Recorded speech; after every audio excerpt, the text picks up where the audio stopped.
ನಮಸ್ಕಾರ ರಿವ್ಯೂ ಚಾನೆಲ್ಗೆ ಸ್ವಾಗತ. ನಾನು ಸೌಖ್ಯ ಗಾಂವ್ಕರ್. ಈಗ ದೇಶದಲ್ಲೆಲ್ಲೆಡೆ IT ಕಂಪನಿಗಳಲ್ಲಿ ತಲ್ಲಣ ಸೃಷ್ಟಿಯಾಗಿದೆ. ಯಾಕಂದರೆ H1B ಶುಲ್ಕ 2 ಲಕ್ಷದಿಂದ 88 ಲಕ್ಷಕ್ಕೆ ಟ್ರಂಪ್ ವೀಸಾ ಸಮರವನ್ನು ಸಾರಿರೋ ಕಾರಣದಿಂದಾಗಿ ಅಲ್ವಾ.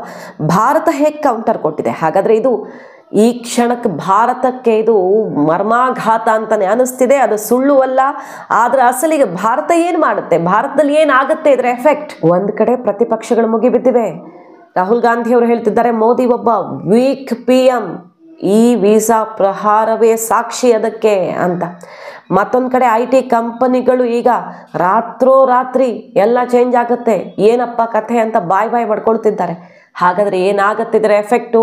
ಭಾರತ ಹೆಂಗೆ ಕೌಂಟರ್ ಕೊಟ್ಟಿದೆ ಅದು ವೆರಿ ಇಂಪಾರ್ಟೆಂಟ್. ಇದು ಭಾರತದ ಭವಿಷ್ಯವನ್ನೇ ಬದಲಿಸುವ, ಬರೀ 5 ವರ್ಷ 10 ವರ್ಷ ಅಲ್ಲ, ಮುಂದಿನ ಇಡೀ ಭವಿಷ್ಯದ ನಮ್ಮ ಮುಂದಿನ ಜನರೇಷನ್ಗೆ ಅತ್ಯುತ್ತಮವಾದ ಭವಿಷ್ಯ ಕಟ್ಟಿಕೊಡುವಂತಹ ಒಂದು ಸುದ್ದಿ.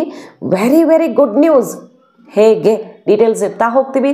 ಮಿಸ್ ಮಾಡಿದ್ರೆ ನಮ್ಮ ಚಾನಲ್ನ ಸಬ್ಸ್ಕ್ರೈಬ್ ಮಾಡಿ, ನಿಮ್ಮ ಅಭಿಪ್ರಾಯ ಕಮೆಂಟ್ ಮಾಡ್ತಾರೆ. ಎಸ್ ವೀಕ್ಷಕರೇ, ಒಂದು ರೀತಿಯಲ್ಲಂತೂ ಅನಿಸುತ್ತೆ ಈ ಟ್ರಂಪ್ ಬಂದಿರೋದೇ ಭಾರತದ ಭವಿಷ್ಯ ಬದಲಿಸೋದಿಕ್ಕೆ ಅಂತ. ಟ್ಯಾರಿಫ್ ವಾರ್ ಏನಾಯಿತು, ಭಾರತಕ್ಕೆ ಬೇರೆ ಬೇರೆ ದಾರಿಗಳನ್ನು ತೆರೆದಿಡ್ತು. ಈಗ ಅಮೆರಿಕನೇ ಬಗ್ಗಿದೆ, ಅದು ಬೇರೆ ವಿಷಯ. ವೀಸಾ ವಿಚಾರಕ್ಕೆ ಬರೋಣ. ಇದ್ದಕ್ಕಿದ್ದಂತೆ H1B ವೀಸಾ 2 ಲಕ್ಷದಿಂದ 88 ಲಕ್ಷ ಮಾಡಿದಾರಲ್ಲ, ಹೊಸದಾಗಿ ಅರ್ಜಿ ಹಾಕುವ ಭಾರತೀಯರಿಗೆ ಸಂಕಷ್ಟ ಈಗ ಸೃಷ್ಟಿಯಾಗಿದೆ. ಇವತ್ತು ರಾತ್ರಿಯಿಂದ ಜಾರಿಯಾಗುತ್ತೆ. IT ವಲಯ ತಲ್ಲಣ ಆಗುತ್ತೆ. ಇವತ್ತು ರಾತ್ರಿ ಒಳಗಡೆ ಬಂದು ಸೇರ್ಕೊಂಡು ಬಿಡಿ ಅಂತ IT ಕಂಪನಿಗಳೆಲ್ಲ ಬುಲಾವಿಟ್ಟಿದೆ ತನ್ನ ನೌಕರರಿಗೆ. ಇದೆಲ್ಲ ಡೆವಲಪ್ಮೆಂಟ್ ಅಲ್ವಾ. ಆದರೆ ಇದರ ಪರಿಣಾಮ ಏನಾಗುತ್ತೆ? ಅಮೆರಿಕದಲ್ಲಿ ತೀವ್ರ ವಿರೋಧ ವ್ಯಕ್ತವಾಗ್ತಿದೆ. ಯಾಕೆ? ಇನ್ನು ಮುಂದೆ ಏನಾಗುತ್ತೆ ಅಮೆರಿಕದಲ್ಲಿ ಇದರ ಎಫೆಕ್ಟು? ಈ ರೀತಿ ವೆಚ್ಚದಿಂದ ಯಾರಾದರೂ ವೀಸಾ ತಗೊಳ್ತಾರಾ? ಯಾರು ಮೂರ್ಖರ ಜನ? ಏನು ಬೇರೆ ಭೂಮಿ ಮೇಲೆ ಜಾಗನೇ ಇಲ್ವಾ? ಈಗ ಮೋಹನ್ ದಾಸ್ ಪೈ ಅವರು ಉದಾಹರಣೆ, ಅವರ ಸ್ಟೇಟ್ಮೆಂಟ್ ನೋಡಿ ಏನು ಹೇಳಿದ್ದಾರೆ. ಇನ್ನು ಮುಂದೆ ಅಮೆರಿಕದ ಕಂಪನಿಗಳು ಅಮೆರಿಕದ ಹೊರಗೆ ಉತ್ಪಾದನೆಯನ್ನು ಶುರು ಮಾಡ್ತವೆ, ಡೌಟೇ ಇಲ್ಲ. ಟ್ರಂಪ್ ಬಂದಿರೋದೇ ಅಮೆರಿಕ ಹಾಳು ಮಾಡೋದಕ್ಕೆ ಮತ್ತು ಭಾರತದ ಭವಿಷ್ಯ ಬದಲಾಯಿಸೋದಕ್ಕೆ ಅನ್ನೋದಕ್ಕೆ ಇದೊಂದು ಬೆಸ್ಟ್ ಎಕ್ಸಾಂಪಲ್ ನೋಡಿ. ಇನ್ನು ಮುಂದೆ ಈ ಕ್ಷಣಕ್ಕೆ ಇವತ್ತು ತಲ್ಲಣ, ಡೌಟ್ ಇಲ್ಲ. ಇದು ಮಹಾಪ್ರಹಾರ, ಡೌಟ್ ಇಲ್ಲ. ಯಾಕಂದರೆ ಇವ್ರಿಗೇನು ಗೊತ್ತು, ಮಾತಾಡೋರಿಗೆ ಕಷ್ಟ. IT ಉದ್ಯೋಗಿಗಳಿಗೆ ಮತ್ತು ಆ ಕಂಪನಿಗಳಿಗೆ ಅಂತ ಅನಿಸಿದ್ರು ಕೂಡ ಇದರ ಎಫೆಕ್ಟು ತುಂಬ ದೂರ ಅಲ್ಲ, ಸದ್ಯದಲ್ಲೇ ಏನಾಗತ್ತೆ ಅನ್ನೋದು ನೋಡಿ. ಅದಕ್ಕೆ ಉತ್ತರ ಇದು. ಇನ್ನು ಮುಂದೆ ಅಮೆರಿಕದ ಕಂಪನಿಗಳು ಅಮೆರಿಕದ ಹೊರಗೆ ಉತ್ಪಾದನೆ ಶುರು ಮಾಡ್ತವೆ. ಕೌಶಲ್ಯನೂ ಲಭ್ಯ ಇರಲ್ಲ ಅಲ್ಲಿ, ಪೇಟೆಂಟ್ಗೂ ಗತಿ ಇಲ್ಲ, ರಿಸರ್ಚ್ಗೂ ಗತಿ ಇಲ್ಲ. ಅಮೆರಿಕದಲ್ಲಿ ನವೋದ್ಯಮ, ಸ್ಟಾರ್ಟಪ್ಪು ಎಲ್ಲದಕ್ಕೂ ಕೂಡ ಬಾಗಿಲು ಬಂದ್ ಮಾಡಿಕೊಳ್ಳುವಂಥ ಒಂದು ಮೂರ್ಖತನದ ಪರಮಾವಧಿಯನ್ನು ಮೆರೆದಿದ್ದಾರೆ ಟ್ರಂಪ್. ಭಾರತಕ್ಕೆ ಈ ಕ್ಷಣಕ್ಕೆ ದೊಡ್ಡ ಶಾಪ ಅಲ್ವಾ ಇದು? ಆದರೆ ಏನಾಗುತ್ತೆ ಅದರ ಎಫೆಕ್ಟು? ಅಲ್ಲಿ ಎಲ್ಲದರ ಕೊರತೆಯಾಗಿ ಉತ್ಪಾದನೆಯ ವೆಚ್ಚ ಹೆಚ್ಚುತ್ತೆ. ಅಮೆರಿಕದಲ್ಲಿ ಕಂಪನಿ ಇನ್ನು 6 ತಿಂಗಳಲ್ಲಿ ವಿದೇಶಗಳಲ್ಲಿ ಉತ್ಪಾದನೆ ಶುರು ಮಾಡ್ಬೋದು. ಅಂದರೆ ಇನ್ನು 6 ತಿಂಗಳು ಸಹಿತ ಅಲ್ಲಿ ಸರ್ವೈವ್ ಆಗೋದು ಕಷ್ಟ ಆಗುತ್ತೆ. ಸೊ ಅಮೆರಿಕದ ಹೊರಗೆ ಉತ್ಪಾದನೆ ಶುರು ಆಗುತ್ತೆ. ಭಾರತಕ್ಕೇನು ಲಾಭ? ಅವ್ರಿಗೇನಾದರೂ ನಷ್ಟ ಹಾಕ್ಕೊಂಡು ಸಾಯ್ಲಿ, ಭಾರತಕ್ಕೇನು ಲಾಭ ನೋಡಿ. ಅದು ಇಲ್ಲಿ ವೆರಿ ಇಂಪಾರ್ಟೆಂಟ್. ಬೆಂಗಳೂರಿನವರಾಗಂತೂ ತುಂಬ ಮಹತ್ವ ಕೊಟ್ಟು ನೋಡ್ಬೇಕು ಇದನ್ನು. ಬೆಂಗಳೂರು, ಹೈದರಾಬಾದ್, ಪುಣೆ, ಗುರುಗ್ರಾಮ್ ಇಲ್ಲಿಗೆ ಬರುತ್ತೆ ಎಲ್ಲ ಸ್ಟಾರ್ಟಪ್ಗಳು. ಹಾಗೆ ನಾವೀನ್ಯತೆ, ಪೇಟೆಂಟು, ಪ್ರಯೋಗ ಎಲ್ಲವೂ ಇಲ್ಲಿಗೆ ಶಿಫ್ಟ್ ಆಗುತ್ತೆ. ಇನ್ನು ತುಂಬ ದಿನ ಕಾಯಬೇಕಾಗಿಲ್ಲ, 6 ತಿಂಗಳಲ್ಲಿ ಇದರ ಎಫೆಕ್ಟ್ ಶುರುವಾಗುತ್ತೆ ನೋಡಿ. ಹಾಗೆ ಭಾರತ ಅತ್ಯುತ್ತಮ ವೈದ್ಯರು, ಎಂಜಿನಿಯರ್ಗಳು, ವಿಜ್ಞಾನಿಗಳು, ಭಾರತದ ಬೆಳವಣಿಗೆ ಪ್ರಗತಿಗೆ ಕೊಡುಗೆ ಕೊಡುವಂಥ ಎಲ್ಲ ಕೌಶಲ್ಯಗಳನ್ನು ಹೊಂದಿದೆ. ಪ್ರಗತಿಗೆ ಕೊಡುಗೆ ಕೊಡುವ ಮೂಲಕ ವಿಕಸಿತ ಭಾರತ ನಿರ್ಮಾಣದ ಭಾಗವಾಗುವ ಅವಕಾಶ ನಮ್ಮ ಒಳಗಡೆನೇ ಇದೆ. ಸೊ ಅದಕ್ಕೆ ಒಳ್ಳೆ ಕೆಲಸ ಮಾಡಿದರೆ ಟ್ರಂಪ್. ಭಾರತ ಎಷ್ಟು ದಿನ ಅಂತ ಈ ಸಬ್ ಕಾಂಟ್ರಾಕ್ಟ್ ಮೇಲೆ ನಂಬಿಕೊಂಡು ಬದುಕೋಕ್ಕಾಗತ್ತಾ? ಇಲ್ಲಿ ವೆರಿ ಟ್ಯಾಲೆಂಟೆಡ್ ಎಲ್ಲ ಸ್ಟೂಡೆಂಟ್ಗಳನ್ನು ಪಿಕ್ ಮಾಡ್ಕೊಳ್ಳೋದು, ಅಲ್ಲಿಗೆ ಎಕ್ಸ್ಪೋರ್ಟ್ ಮಾಡೋದು. ನಮಗೇನು ಸಿಗ್ತಿತ್ತು? ಇದೇ ಕೂಗು ತಾನೇ ದಶಕಗಳಿಂದ ಇದ್ದಿದ್ದು ಭಾರತದಲ್ಲಿ. ಆದರೆ ಒಂದು ಸಿಸ್ಟಮ್ ಚೇಂಜ್ ಆಗಬೇಕು ಅಂದರೆ ಅದು ಕ್ರಾಂತಿಯಾಗೇ ಆಗಬೇಕು. ಸುಮ್ಮನೆ ಚೇಂಜ್ ಮಾಡೋಕ್ಕೆ ರಿಸ್ಕ್ ತೊಗೊಳಕ್ಕೆ ಹೋಗೋದೇ ಇಲ್ಲ ಜನ. ಮತ್ತು ಒಂದೇ ಸಲ ವ್ಯವಸ್ಥೆ ಅಸ್ತವ್ಯಸ್ತ ಯಾಕೆ ಮಾಡೋದು ಅನ್ನೋದೊಂದು ಭಯ, ಆತಂಕ ಇರುತ್ತೆ. ಆದರೆ ಇಂಥದ್ದೇನಾದರೂ ಆದಾಗ ಇದೆಯಲ್ಲ, ಬೇರೆ ಆಪ್ಷನ್ನೇ ಇಲ್ಲ ಅಂದಾಗಿದೆಯಲ್ಲ. ಹಾಗೇ ಆಗುತ್ತೆ ಆ ಬದಲಾವಣೆ. ಈಗೇನಾಗುತ್ತೆ ಅಂದರೆ ಐಡಲ್ ಅಮೌಂಟ್ ಅಂತ ಇರುತ್ತೆ ಕಂಪನಿಗಳಲ್ಲಿ. ಭಾರತದಲ್ಲಿರುವಂಥ ಕಂಪನಿಗಳು, ಇಲ್ಲಿನ ಎಲ್ಲ ಬಳಸ್ಕೊಂಡಿರೋ ಕಂಪನಿಗಳು, ಅವರು ಎಷ್ಟು ದುಡ್ಡು ಹಾಕಿದ್ದಾರೆ ಭಾರತದ ಅಭಿವೃದ್ಧಿಗಾಗಿ, ಅಂದರೆ ಭಾರತದ ಎಕನಾಮಿಕ್ ಸಿಗುವಂತೆ ಎಷ್ಟು ಹಾಕಿದ್ದಾರೆ. ಇಲ್ಲಿ R&Dಗೆ ಹಾಕ್ತಾ ಇದ್ದಾರಾ, ಯೂನಿವರ್ಸಿಟಿಗಳಲ್ಲಿ ರಿಸರ್ಚ್ಗೆ ಹಾಕ್ತಾ ಇದ್ದಾರಾ, ಪ್ರಯೋಗ ಮಾಡ್ತಿದ್ದಾರಾ? ನಮ್ಮಲ್ಲಿ R&D ಕೊರತೆ ಅಂತಲೇ ಅಲ್ವಾ ಬಾಯಿ ಬಡ್ಕೊಳ್ತಿರೋದು. ಅದನ್ನು ಇನ್ನು ಮುಂದೆ ಮಾಡಲೇಬೇಕಾಗತ್ತೆ. ಮತ್ತು ಪ್ರಾಡಕ್ಟ್ಗಳು ಅಮೆರಿಕ ಅಥವಾ ಯಾವುದೇ ದೇಶದ ಪ್ರಾಡಕ್ಟ್ಗಳ ಜೊತೆ ಕಾಂಪೀಟ್ ಮಾಡೋ ರೀತಿಯಲ್ಲಿ ಉತ್ಪಾದನೆ ಮಾಡಲೇಬೇಕಾಗತ್ತೆ. ಇದರ ಎಫೆಕ್ಟ್ ತುಂಬ ದಿನ ಇಲ್ಲ, ಬರೀ 6 ತಿಂಗಳ ಒಳಗಡೆ ಶುರುವಾಗತ್ತೆ ಅಮೆರಿಕದಲ್ಲಿ ಅಲ್ಲೋಲ ಕಲ್ಲೋಲ. ಯಾಕಂದರೆ ಭಾರತದ ಸ್ಕಿಲ್ಡ್, ಬಹಳ ಬುದ್ಧಿವಂತ, ಅಷ್ಟು ಅದ್ಭುತವಾದ ಪೇಟೆಂಟ್ಗಳು ಇನ್ನು ಮುಂದೆ ಇಲ್ಲದೆ, ಆಪ್ಷನ್ಸ್ ಇಲ್ಲದೆ ಅಮೇರಿಕ ವೆಚ್ಚ ದುಬಾರಿಯಾಗಿ, ಈಗ ಟ್ಯಾರಿಫ್ ಎಫೆಕ್ಟ್ ಯಾರಿಗೆ ಬಂತು? ಟ್ರಂಪ್ ಕುರ್ಚಿಗೆ ಬಂತು. ಆಮೇಲೆ ಈಗ ಅವರೇ ಟ್ರೇಡ್ ಡೀಲ್ ಮಾತುಕತೆಗೆ ಅಮೇರಿಕ ಭಾರತಕ್ಕೆ ಹುಡ್ಕೊಂಡು ಬಂದಿದೆ. ಭಾರತ ಅಲ್ಲಿಗೆ ಹೋಗಿಲ್ಲ ಅಲ್ವಾ? ಹೆಂಗೆ ಆಟ ಆಡಿಸ್ತು ಭಾರತ?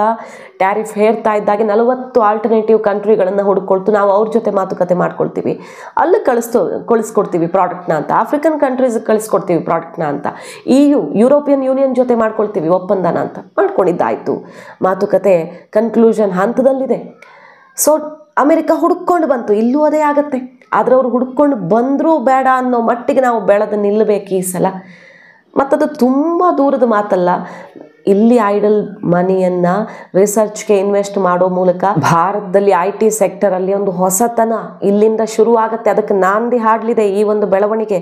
ಮತ್ತು ಈಗ ಸ್ಟಾರ್ಟಪ್ಗಳಿಗೆ ಫಂಡ್ ದೊಡ್ಡ ಮಟ್ಟದಲ್ಲಿ ಹೋಗುತ್ತೆ. ಹೊರಗುತ್ತಿಗೆಯೂ ಕೂಡ ಇನ್ನು ಮುಂದೆ ಜಾಸ್ತಿ ಆಗುತ್ತೆ. ಭಾರತಕ್ಕೆ ಬರೋದು ಹೊರಗುತ್ತಿಗೆನೂ ಜಾಸ್ತಿ ಆಗುತ್ತೆ. ಸೊ ಎಲ್ಲೆಡೆಯಿಂದ ತುಂಬ ಕಡಿಮೆ ಸಮಯದಲ್ಲಿ ಇದರ ಎಫೆಕ್ಟ್ ಭಾರತಕ್ಕೆ ಎಷ್ಟು ದೊಡ್ಡ ಲಾಭ ಆಗುತ್ತೆ ಅನ್ನೋದು ಗೊತ್ತಾಗುತ್ತೆ.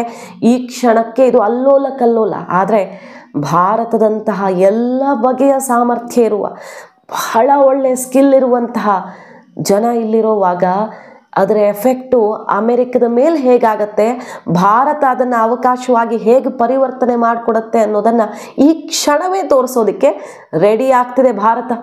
ನೀತಿ ಆಯೋಗದಲ್ಲಿ ಕೆಲಸ ಮಾಡಿದಂಥ ಎಕ್ಸ್ಪರ್ಟ್ಗಳು ಎಲ್ಲರ ಒಪಿನಿಯನ್ ಇದೇ ಆಗಿದೆ.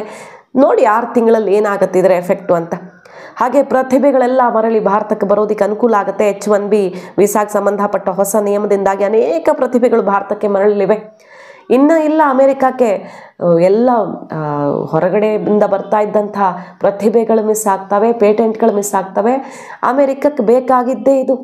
ಎಲ್ಲ ಹೊರಗಡೆಯಿಂದ ಬಾಚಿಕೊಂಡು ಅವರಲ್ಲಿರೋ ಕೊರತೆಯನ್ನು ತುಂಬಿಸ್ಕೊಳ್ತಿದ್ರಲ್ಲ, ಅದೇ ಆಗಬೇಕಾಗಿದ್ದೇ ಇದು. ಟ್ರಂಪ್ ನಿಜವಾಗಿಯೂ ಅಮೇರಿಕಾಗೆ ಮಹಾದ್ರೋಹ ಎಸಗಿ ಭಾರತಕ್ಕೆ ಹೆಲ್ಪ್ ಮಾಡೋಕ್ಕೆ ಬಂದಿದ್ದಾರೆ ಅಂತ ಹೇಳ್ತಿರೋದು ಇದಕ್ಕೇನೆ. ಸ್ನ್ಯಾಪ್ಡೀಲ್ನ ಸಹ ಸಂಸ್ಥಾಪಕ ಕುನಾಲ್ ವಾಲ್ ಅಭಿಪ್ರಾಯಪಟ್ಟಿರೋದು ಕೂಡ ಇದನ್ನೇ ನೋಡಿ. ಎಕ್ಸ್ಪರ್ಟ್ಗಳ ಒಬ್ಬೊಬ್ಬರು ಒಪಿನಿಯನ್ ಹೇಳ್ತಾ ಇದ್ದೀವಿ. ಇನ್ನು ಮುಂದೆ ನೋಡಿ ಭಾರತ ಆಲ್ರೆಡಿ ಈಗ ಸೆಮಿಕಂಡಕ್ಟರ್ ವಲಯದಲ್ಲಿ ನಾವು ಮಾಡ್ತಿರೋ ತುಂಬ ಕಡಿಮೆ ಸಮಯದಲ್ಲಿ ನಾವು ಶುರು ಮಾಡಿದ್ದು ಡ್ರೋನ್ ಉತ್ಪಾದನೆ, ಸೆಮಿಕಂಡಕ್ಟರ್, ಸುಮಾರು ಸೆಕ್ಟರ್ಗಳಲ್ಲೆಲ್ಲ ತುಂಬ ಲೇಟಾಗಿ ಹೋಯಿತು ನಾವು ಶುರು ಮಾಡೋದು. ಆದರೆ ಯಾವ ರೀತಿ ಕಾಂಪೀಟ್ ಮಾಡ್ತಿದ್ದೀವಿ ಬೇರೆ ರಾಷ್ಟ್ರಗಳ ಜೊತೆಗೆ ಅನ್ನೋದು ಕ್ವಾಲಿಟಿಯಲ್ಲಿ ತೋರಿಸ್ತಾ ಇದ್ದೀವಿ. ಅದೇ ರೀತಿ IT ಸೆಕ್ಟರಲ್ಲೂ ಕೂಡ ಬಹಳ ದೊಡ್ಡ ಬದಲಾವಣೆಯ ಒಂದು ಸಮಯ ಬಂದಿದೆ ಅನ್ನೋದಕ್ಕೆ ಈ ಒಂದು ಕ್ರಾಂತಿ ನಾಂದಿ ಹಾಡಲಿದೆ. ಹಾಗೆ ಮೋದಿ ಕೂಡ ಇದೇ ಹೊತ್ತಲ್ಲಿ ಬಿಗ್ ಕೌಂಟರನ್ನು ಕೊಟ್ಟಿದ್ದಾರೆ.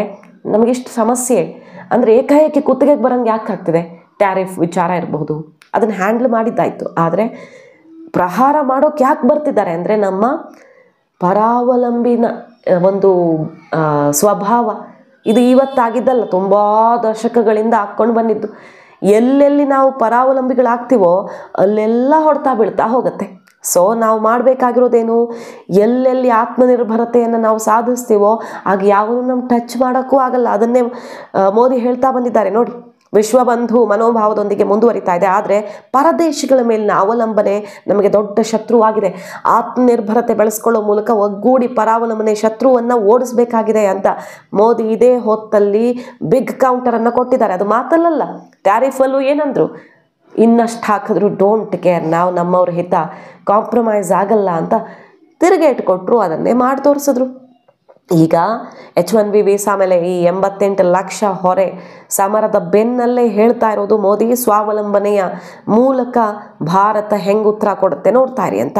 ವಿದೇಶಗಳ ಮೇಲಿನ ಅವಲಂಬನೆ ಹೆಚ್ಚಿದಷ್ಟು ದೇಶದ ವೈಫಲ್ಯ ಹೆಚ್ಚಾಗುತ್ತೆ. ಜಾಗತಿಕದ ಶಾಂತಿ, ಸ್ಥಿರತೆ, ಸಮೃದ್ಧಿ ರೂಪಿಸೋದಕ್ಕೆ ವಿಶ್ವದಲ್ಲಿ ಅತ್ಯಧಿಕ ಜನಸಂಖ್ಯೆ ಹೊಂದಿರುವ ಭಾರತ ಆತ್ಮನಿರ್ಭರತೆ ಬೆಳೆಸ್ಕೊಳ್ಬೇಕು. ಸ್ವಾತಂತ್ರ್ಯಗೊಂಡ 75 ವರ್ಷಗಳ ಬಳಿಕವೂ ನಾವು ಇತರೆ ದೇಶಗಳನ್ನು ಅವಲಂಬಿಸಿರೋದು ನಮ್ಮ ಸ್ವಾಭಿಮಾನಕ್ಕೆ ಧಕ್ಕೆಯಾಗತ್ತೆ. ಈಗ 1 ದಶಕದಿಂದ ನಾವು ಉತ್ಪಾದನೆಯಲ್ಲಿ, ಮ್ಯಾನುಫ್ಯಾಕ್ಚರಿಂಗ್ ಸೆಕ್ಟರಲ್ಲಿ, ರಫ್ತು ಮಾಡುವಲ್ಲಿ ಯಾವ ವೇಗದಲ್ಲಿ ಬದಲಾವಣೆ ಆಗಿದೆ ಭಾರತದಲ್ಲಿ ಅನ್ನೋ ಅಂಕಿಅಂಶಗಳನ್ನು ನಿಮ್ಮ ಮುಂದೆ ಇಟ್ಟು ರಿಪೋರ್ಟ್ಸ್ ಇಟ್ಟಿದ್ದೀವಿ ನಾವು. ಅದು ಫೋನ್ ಉತ್ಪಾದನೆಯಲ್ಲಿ ಚೀನಾಗೆ ಸೆಡ್ ಹೊಡೆದಿರೋದು ಕೂಡ ನಾವು ಜಗತ್ತಿನ ಫ್ಯಾಕ್ಟ್ರಿ ಅಂತ ಚೀನಾಗೆ ಪೈಪೋಟಿ ಕೊಡ್ತಿರೋದು, ಭಾರತ ಚೀನಾಗೆ ಎಷ್ಟೋ ವಿಷಯಗಳಲ್ಲಿ ಈಗ ಪರ್ಯಾಯ ಆಗಿರೋದು ಎಲ್ಲ ಗೊತ್ತಿರೋ ವಿಷಯವೇ. ಈಗ ಎಷ್ಟೋ ದಶಕಗಳಿಂದಿರೋ ಸಮಸ್ಯೆಗಳಿಗೆ ಒಂದೊಂದೇ ಪರಿಹಾರ ಕಂಡುಕೊಳ್ಬೇಕಲ್ಲ. ಪರಾವಲಂಬನೆ ಬದುಕು ದೇಶದ 144 ಕೋಟಿ ಜನರ ಭವಿಷ್ಯಕ್ಕೆ ಕುತ್ತು ಬರುತ್ತೆ ಅಂತ ಮೋದಿ ಅಮೆರಿಕ ಈ ಕ್ರಮಕ್ಕೆ ಸರಿಯಾದ ಕೌಂಟರನ್ನೇ ಕೊಟ್ಟು ಆನ್ಸರ್ ಮಾಡಿದ್ದಾರೆ. ಅಂದರೆ ಭಾರತ ಆತ್ಮನಿರ್ಭರತೆಯ ಮೂಲಕ ಇದನ್ನು ಹೇಗೆ ಟ್ಯಾಕಲ್ ಮಾಡುತ್ತೆ ಅನ್ನೋದನ್ನು. ದೇಶವನ್ನು 50 ವರ್ಷಗಳ ಕಾಲ ಆಳಿದ ಕಾಂಗ್ರೆಸ್ ಆಡಳಿತ ನೀತಿ ನಮ್ಮ ಜನರ ಅಗಾಧ ಸಾಮರ್ಥ್ಯವನ್ನೇ ಹತ್ತಿಕ್ಕೆ ಹೋಗಿದೆ. ಲೈಸೆನ್ಸ್ ರಾಜ್ ನೀತಿಗಳು ಭಾರತೀಯರ ಅಂತರ್ಗತ ಪ್ರತಿಭೆಯನ್ನು ನಾಶ ಮಾಡ್ತು ಅಂತ ಮೋದಿ ವಾಗ್ದಾಳಿ ನಡೆಸಿದ್ದಾರೆ. ಕಳೆದ 11 ವರ್ಷದ ಆಡಳಿತದಲ್ಲಿ INS ವಿಕ್ರಾಂತ್ ಸೇರಿದಂತೆ ಸ್ವದೇಶಿ ನಿರ್ಮಿತ 40 ಹಡಗು ಜಲಾಂತರ್ಗಾಮಿ ನೌಕೆಗಳು ದೇಶದ ಸೇವೆಗೆ ಸೇರ್ಪಡೆಯಾಗಿವೆ ಅಂತ ಅವರು ಭಾಗವಹಿಸಿದ ಕಾರ್ಯಕ್ರಮದ ವಿಚಾರ ಮಾತಾಡ್ತಾ ಎಲ್ಲ ವಲಯಕ್ಕೆ ಸಂಬಂಧಪಟ್ಟಂತೆ ಕೂಡ ಸಂದೇಶ ಕೊಟ್ಟರು. ಫಾರ್ ಎಕ್ಸಾಂಪಲ್, ನಾನು ಸೆಮಿಕಂಡಕ್ಟರ್ ಉತ್ಪಾದನೆ ಬಗ್ಗೆ ಹೇಳಿದೆ. ಎಷ್ಟು ಇನ್ವೆಸ್ಟರ್ಸ್ ಇಲ್ಲಿ ಬಂದಿದ್ರು, ಆದರೆ ಲೈಸೆನ್ಸ್ ರಾಜ್ ಮತ್ತು ಇನ್ನಿತರ ಇಲ್ಲಿನ ಪೂರಕ ವಾತಾವರಣ ಕೊರತೆಯಿಂದಾಗಿ ಯಾವ ರೀತಿ ಕಾಲ್ಕಿತ್ರು ಅನ್ನೋ ಎಕ್ಸಾಂಪಲ್ ಸಮೇತ BJP ಚಾಟಿ ಬೀಸಿತ್ತು. ಮೊನ್ನೆ ಅಷ್ಟೇ ಸೆಮಿಕಂಡಕ್ಟರ್ ಈ ಸೆಮಿಕಾನ್ ಇಂಡಿಯಾದ ಕಾರ್ಯಕ್ರಮದ ಸಮಯದಲ್ಲಿ ನಾವು ನೆನಪು ಮಾಡ್ಕೊಳ್ಬಹುದು. ಹಾಗೆ ದೂರದೃಷ್ಟಿತ್ವ ಇಲ್ಲದ ಹಿಂದಿನ ಸರ್ಕಾರದ ಆಡಳಿತ ನೀತಿಗಳಿಂದ ಭಾರತ ಪ್ರತಿ ವರ್ಷ 6 ಲಕ್ಷ ಕೋಟಿ ರೂಪಾಯಿಗಳನ್ನು ವಿದೇಶಿ ಹಡಗುಗಳಿಗೆ ಕೊಡ್ತಾ ನಾವು ಬಾಡಿಗೆ ಕಟ್ಕೊಂಡು ನಮ್ಮ ದೇಶದ ರಕ್ಷಣಾ ಬಜೆಟ್ಗೂ ಕೂಡ ಸಮ ಆಗೋ ರೀತಿ ದುಡ್ಡನ್ನು ಅಲ್ಲೇ ಹೊರಗಡೆ ಸುರಿದಿದ್ದೀವಿ ಅನ್ನೋ ಎಕ್ಸಾಂಪಲ್ ಸಮೇತ ಪರಾವಲಂಬಿಯಾಗಿ ಬದುಕೋದು ಎಷ್ಟು ಡೇಂಜರಸ್ ಅನ್ನೋ ಮೆಸೇಜನ್ನು ಎಲ್ಲ ವಲಯಕ್ಕೆ ಸಂಬಂಧಪಟ್ಟಂತೆ ಕೊಟ್ಟಿದ್ದಾರೆ. ಇದು ಬರೀ ಮೆಸೇಜ್ ಅಂತ ಅನ್ಸೋದೇ ಇಲ್ಲ, ಯಾಕಂದರೆ IT ಸೆಕ್ಟರಲ್ಲಿ ಬಹಳ ದೊಡ್ಡ ಕ್ರಾಂತಿ ಆಗತ್ತೆ ಇನ್ನು ಮುಂದೆ ಅಂತ ಭಾರತದ ಎಕ್ಸ್ಪರ್ಟ್ಗಳೆಲ್ಲ ಕೌಂಟರ್ ಕೊಟ್ಟಿದ್ದಾರೆ. ಈಗ ಎಷ್ಟೋ ಕಂಪನಿಗಳು ತಮಗೆ ಲಾಭ ಮಾಡ್ಕೊಂಡಿವೆ, ಆದರೆ ಭಾರತಕ್ಕೇನು ಕೊಟ್ಟಿದೆ? ಭಾರತದ ಎಲ್ಲ ಟ್ಯಾಲೆಂಟ್ಗಳನ್ನು ಬಳಸ್ಕೊಂಡಿದ್ದಾರೆ ಬಿಟ್ಟರೆ ಭಾರತಕ್ಕೆ ಇನ್ ರಿಟರ್ನ್ ಏನು ಸಿಕ್ಕಿದೆ ಅಲ್ವಾ? ಇನ್ನು ಮುಂದೆ ಕೊಡಬೇಕಾಗತ್ತೆ. ಅವರು ಸ್ಟಾರ್ಟಪ್ಗಳಿಗೆ ಫಂಡ್ ಮಾಡುವ ಮೂಲಕ, ರಿಸರ್ಚ್ ಮಾಡುವ ಮೂಲಕ, ಯೂನಿವರ್ಸಿಟಿಗಳಲ್ಲಿ ಇನ್ವೆಸ್ಟ್ ಮಾಡುವ ಮೂಲಕ ಇನ್ನು ಮುಂದೆ ಕೊಡಲೇಬೇಕಾದ ಪರಿಸ್ಥಿತಿಯನ್ನು ಟ್ರಂಪ್ ಸೃಷ್ಟಿಸಿದ್ದಾರೆ. So thanks to Trump. ಮಾಹಿತಿ ಇಷ್ಟ ಆಗಿದ್ರೆ ಮಿಸ್ ಮಾಡದೆ ನಮ್ಮ ಚಾನಲ್ನ ಸಬ್ಸ್ಕ್ರೈಬ್ ಮಾಡಿ, ನಿಮ್ಮ ಅಭಿಪ್ರಾಯ ಕಮೆಂಟ್ ಮಾಡಿ ತಿಳಿಸಿ. Thank you.